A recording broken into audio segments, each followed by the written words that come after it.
On a Friday afternoon in 1945, a group of teenage girls set out to attend their high school's football game, something teenagers in the United States still do regularly even today. But the events of this afternoon would be anything but normal. Let's talk about Thora Chamberlain, who hasn't been seen since that day over 75 years ago. Thora Afton Chamberlain was born on November 22, 1930, and grew up in San Jose, California. She was described as very religious, quiet, sweet, and not particularly boy-crazy. A lot of articles referred to Thora as a bobby soxer, a term that was derived from the ankle socks that were popular at the time. The term referred to teenage girls who were fans of popular singers at the time like Benny Goodman and Frank Sinatra. By 1945, 14-year-old Thora was a sophomore at Campbell Union High School in Campbell, California.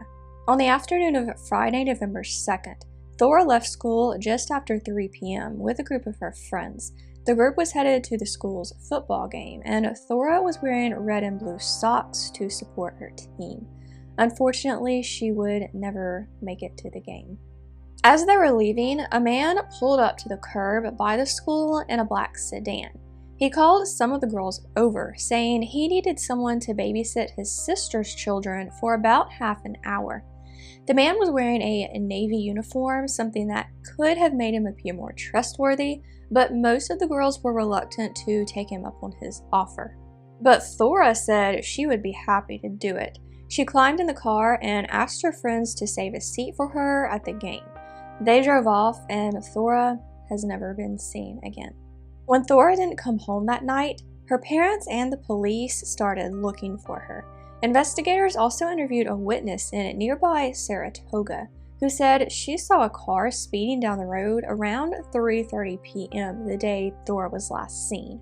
According to her, there was a girl inside the car who looked like she was scared and clawing at a back window.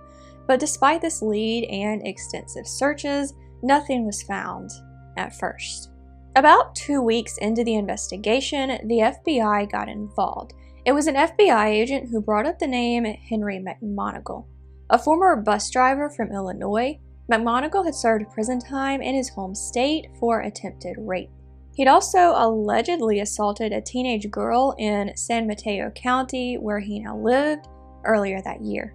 The FBI started tracking McMonigle, who soon took a bus back to Illinois.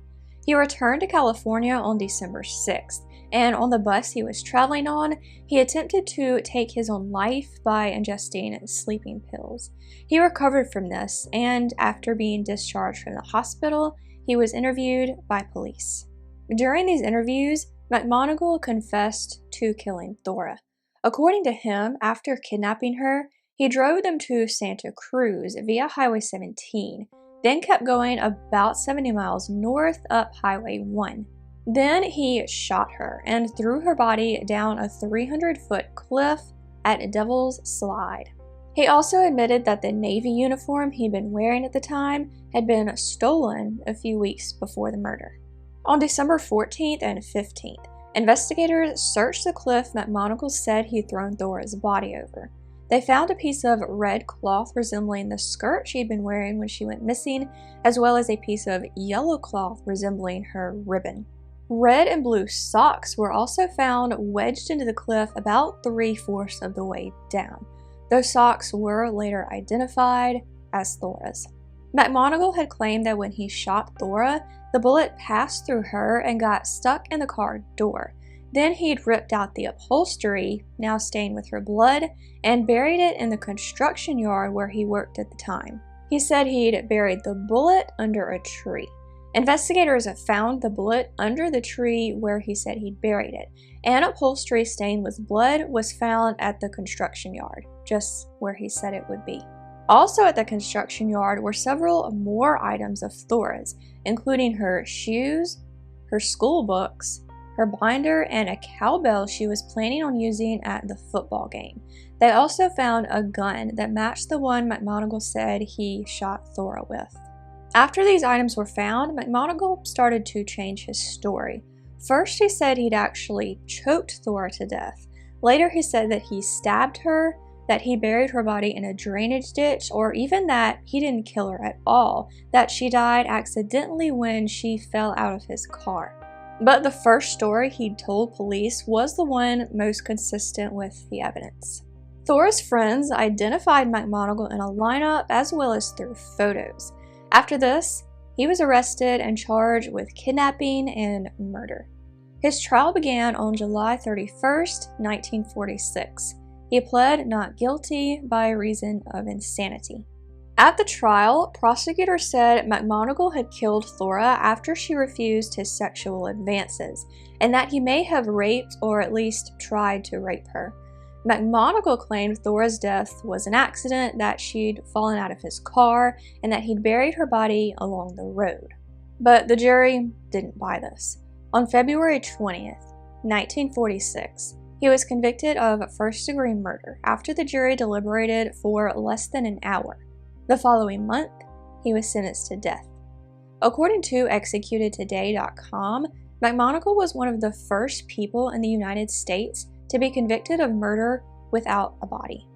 In April of 1946, the body of 23-year-old Dorothy Rose Jones was found buried at Devil's Slide. McMonigle confessed to strangling her and burying her body there the previous October. After this confession, he was temporarily released from prison to help with another attempt to find Thora's body. But despite all of these searches, Thora has never been found. Her body was presumably washed out to sea. McMonigle was never charged in Dorothy Rose Jones's murder because he was already on death row for Thora's murder at the time. He would eventually claim that he'd killed 11 people, though this has never been confirmed. While he was in prison, McMonigle got involved in some strange dealings. He read about Dr. Robert Cornish, a Berkeley scientist who claimed to have killed and later resurrected dogs. Now, Dr. Cornish wanted to perform his experiments on a death row inmate to see if he could revive a human. I can never find a reason why he wanted to experiment on a death row inmate specifically. McMonigle volunteered his own body for Dr. Cornish to use after he was executed, and Cornish put in a request. But his request was denied by the warden at San Quentin, where McMonigle was imprisoned. In order for the experiment to work, Cornish would have needed McMonigle's body immediately after he died, but it had to stay in the gas chamber for at least an hour afterwards to allow the gas to safely dissipate. There has been some interesting debate around this matter. For instance, if McMonigle had been successfully revived, would he have had to have been released from prison? After all, he was sentenced to death, and that sentence had already been carried out. But of course, that is purely hypothetical. After numerous appeals that were all denied, McMonigle was executed via the gas chamber at San Quentin on February 20th, 1948. I haven't really seen any talk or speculation of Thora's body ever being found, and I don't know that it's very likely. This case is similar to the Chillingworth murders in that regard, another case that is technically closed, but of course still leaves the question of where the victim's body is. If you found this video interesting or informative, I would love it if you would like and share it. For more true crime videos and other general dark content, I would love it if you would subscribe and hit that bell. Thank you so much for watching, and I will see you next time.